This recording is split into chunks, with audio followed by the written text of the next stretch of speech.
আজি মই বনাবলৈ লৈছোঁ লোকেল মুৰ্গীৰ ধুনীয়া এটা ৰেচিপি আৰু লগতে আলু পৰঠা। আহকচোন ভিডিঅ'টিলৈ আগবাঢ়ো। ভিডিঅ'টি সম্পূৰ্ণ চাব বুলি আশা ৰাখিলোঁ। এয়া মই মুৰ্গীটো ভালদৰে চাফা কৰি লৈছোঁ, লৈ বাছিছোঁ। ঘৰৰে মুৰ্গী হয়। মাংসখিনিত মই এইবাৰ নিমখ হালধি দি মেৰিনেট কৰি অকণমান সময় ৰাখি দিছোঁ। এইফালে মই মছলাখিনিও ৰেডি কৰি লৈছোঁ। এয়া মাংসখিনি ঢাকি থৈ দিছিলোঁ। এইফালে মিঠাতেলখিনি বহাই দি মই পিঁয়াজকণ বহাই দিছোঁ। পিঁয়াজখিনি ৰঙচুৱা হোৱালৈকে ভাজি ল'ম। ৰঙচুৱা হোৱালৈকে ভাজি লোৱা হোৱাৰ পিছত এইবাৰ মই দি দিছোঁ পিচি থোৱা মছলাখিনি। ইয়াতে সকলোখিনি মছলাই আছে, আদা, নহৰু, জলকীয়া। এইবাৰ মই মছলাখিনি অকণমান ভাজি লোৱা হোৱাৰ পিছত দি দিছোঁ ইয়াতে চিকেনখিনি দি ভালদৰে লৰাই লৈছোঁ। লৰাই লৈ গেছটো ল' ফ্লেমত দি ঢাকনি দি অকণমান সময় ৰাখি দিছিলোঁ। দি এয়া দেখিছোঁ অকণমান সিজি আহিছে, ঢাকনি গুচাই লৰাই দিছোঁ।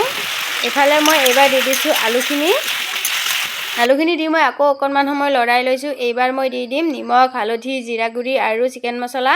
এইখিনি মছলা দিও মই ভালদৰে লৰাই লৈছোঁ। লৰাই লৈ আকৌ ঢাকনি দি গেছটো ল' ফ্লেমত ৰাখি সিজাই লৈছোঁ। লৈ এয়া ফাইনেলি ভাজি লোৱা হৈ গ'ল। এইবাৰ মই ইয়াতে দি দিম পানীখিনি দি মই বকবককৈ উতল আহিবলৈ দি দিছোঁ। এয়া মোৰ ফাইনেলি লোকেল মুৰ্গীৰ জোল ৰেডি হৈ গ'ল। আপোনালোকেও এবাৰ ট্ৰাই কৰি চাব। আজিলৈ